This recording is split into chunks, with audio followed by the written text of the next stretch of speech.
Welcome. This is James Corbett of CorbettReport.com in the sunny climes of Western Japan, where the glorious sounds of summer threaten to overwhelm my conversation.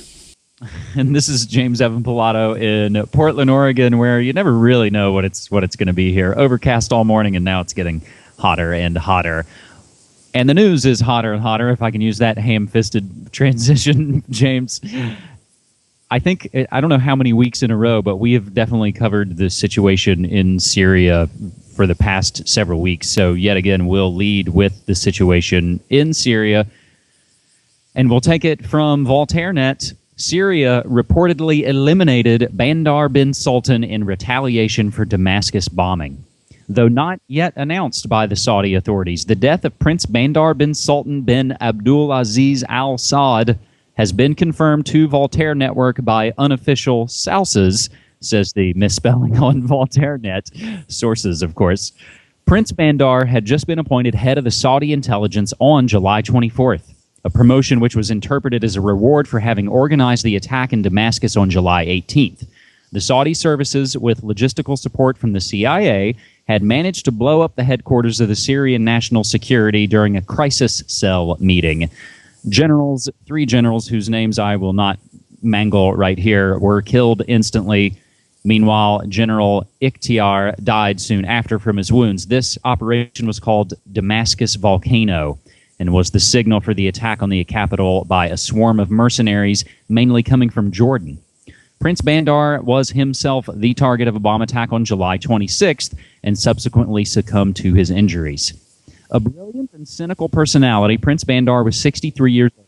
He was the son of Prince Sultan, the irremovable defense minister from 1963 until his death last year, and of a slave, son of Prince Sultan and of a slave.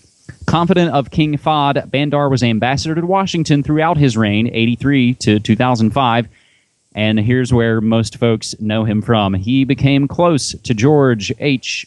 Bush, then Vice President of the United States, who regarded him as an adopted son, prompting the U.S. press to dub him Bandar Bush. Endowed with an outstanding genius for covert action, he brokered the Al-Yamama arms deal, managing to divert more than £1 billion, according to British official sources.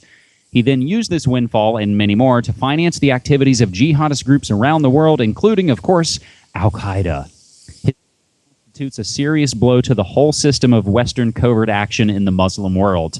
It took Syria only 1 week to mount this spectacular reprisal operation. So, even some of the most recent reporting we have is still silence, that the Saudi government has said nothing. So also from Debka.com, so yes, we've got VoltaireNet and we've got Debka.com. Saudi silence on intelligence chief Bandar's fate denotes panic, where they note disquiet in Washington, Jerusalem, and a row of Middle East capitals is gaining ground the longer the Saudi government stays silent on the reports of the assassination of the newly reported Saudi intelligence chief, Prince Bandar bin Sultan. The last note from the Asia Times is an article actually from Pepe Escobar asking, where is Prince Bandar? And it, of course, links and references what he refers to the somewhat fanciful take from Debka File. Another week, another caustic, amazing, disturbing turn of events.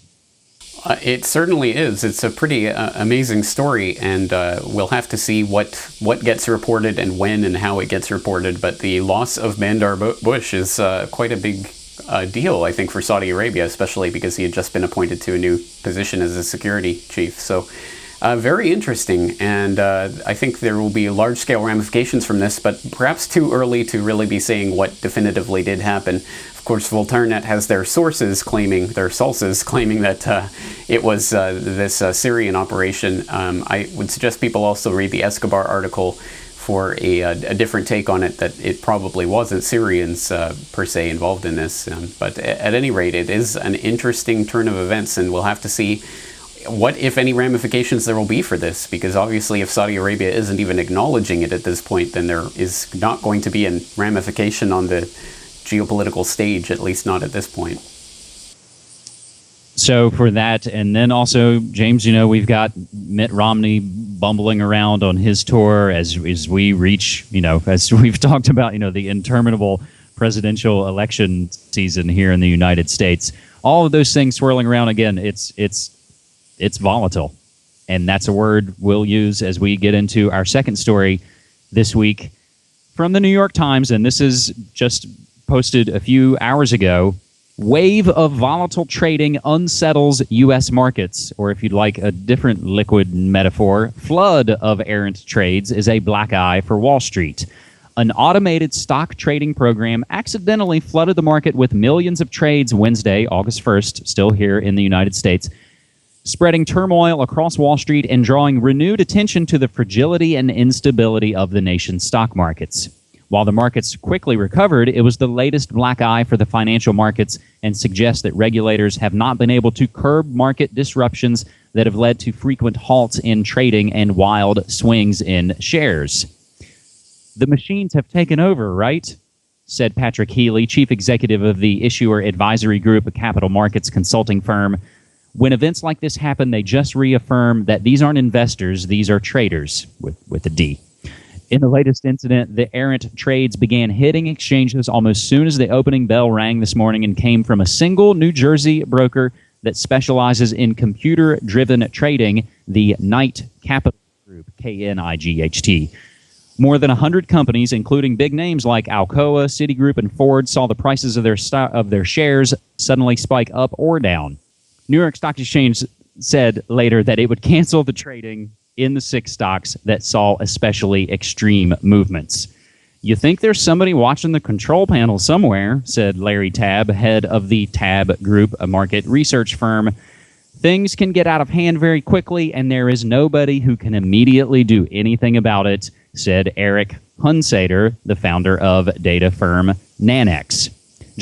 More on this story, I hopped over to CNBC, where everything we cite, everything will be included in the show notes. And again, we remind folks to go to newworldnextweek.com for all the information. New Stock Exchange to cancel trades in 6 stocks affected by glitch, and latest market glitch shows trading out of control. Those both from CNBC. And while I was on the website, I happened to look at the other, breaking news related stories on the sidebar and saw this one. Ron Paul says, don't end the Fed, just end secrecy. James? All right, very interesting. Well, that Ron Paul quote is definitely worthy of an investigation into itself, but talking about the flash crash and the algorithmic trading, people might want to cast their mind back to May 2010, where the New York Stock Exchange dropped 1,000 points in a matter of minutes based on the algorithmic trading that now dominates trading on the floor of the stock exchange. Because, of course, do we need any more indication or any more specific proof of how the trading in the stock markets is completely manipulated and completely subject to the whims of these bots that are now doing all of this, so that we have the dark night sinking, I suppose, in terms of the Knight Capital and this algorithm that went berserk for whatever reason and decided to buy high and sell low over and over and over and over and over multiple times per second until it had basically wiped out the value of Knight Capital's investments. I mean, just a bizarre little glitch in the matrix that shows that the matrix is there. And so my question for people who are invested in this system and who are buying stocks on the stock exchange, I just have to shake my head and wonder. I mean, I think we can see from this that physical gold and silver is the best investment and the best hedge against inflation that one can have this day and age.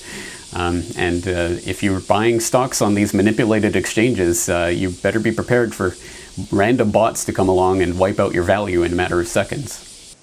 James, great catch on the Knight meme. I had not caught that yet. And I think if you see the film, which I haven't and won't, that's part of the story. It's basically messing with the stock markets and trying to set everybody back to zero. So again, you don't have to be a student of the occult to kind of look around in the day's news and definitely know that strange things are afoot. Our third and final story, James, will go to the world of food. And, of course, as an appetizer for our weekly Food World Order episodes. This comes from Payson Roundup, and this comes out of Arizona. Harvesting Hope. Community Garden's first harvest goes to the food bank.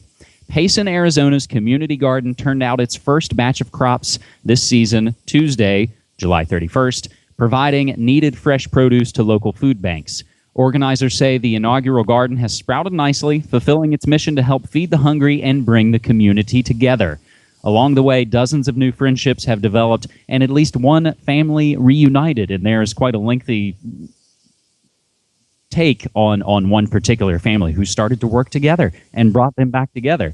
Tending their plots just a few dozen feet apart helped heal decades of pain.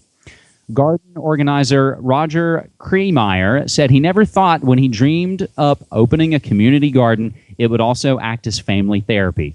But it has, reuniting friends, fostering camaraderie, and even giving people hope. Payson Mayor Kenny Evans, who has his own area in the 90-plot garden, said the garden has not only turned a blighted piece of ground into something beautiful, it has renewed spirits. It helps people understand that in these troubled and uncertain times, there are some basic principles that can not only help us feel confident in our lives, but give us a sense of security that we can't get in any other way. There is something about dirt on your hands and picking your own vegetable that gives you a sense of peace that the world is going to be okay. James, that's amazing. And I know we strive and not always successfully to try and have some good news. And there are so many other kind of unbelievable food stories going on in the world, James, from the Chick-Fil-A psyop to an Oregon man being jailed for collecting rainwater. James? Unfortunately, those stories continue to pop up, but at the very least, we have these stories to prop up against them, and people are always wondering about solutions and positive ways to affect the system. Well, this is it, and it's not easy work, and it's not glorious and, glamorous work. It's roll up your sleeves and get your hands dirty kind of work, but honestly and truly, there is no solution that's going to come from above, from some political messiah on the political stage, the puppets theater that they parade before us. The real change starts at home, and the real solution starts at community gardens, alternative currencies, open source manufacturing, and all of the other ways that people can get involved in their own communities into actually getting themselves off of the control grid system and to stop pumping their dollars into the corporate system that is enslaving them. So this is the type of story that I think truly does show the way out of this mess. And the more of this we see, the less we'll see of people being dependent on the system that is, as I say, enslaving them in the matrix.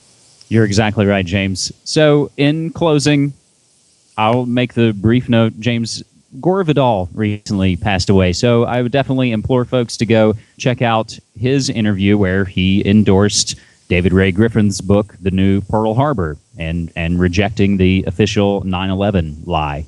James, for all that and so much more, my flagship site is MediaMonarchy.com, which links to all the other sites in the Media Monarchy Kingdom. And again, as you noted, we will be together tonight for another episode of Food World Order, covering all the latest in the world of food, health, and the environment. That's right, Corbett Report Radio, 10 p.m. Eastern Time. You can tune in and listen live on republicbroadcasting.org, or the radio or video podcast is available after the show airs on corbettreport.com. So until then, thank you all out there for watching, and thank you, James. Thanks so much, man. Take care.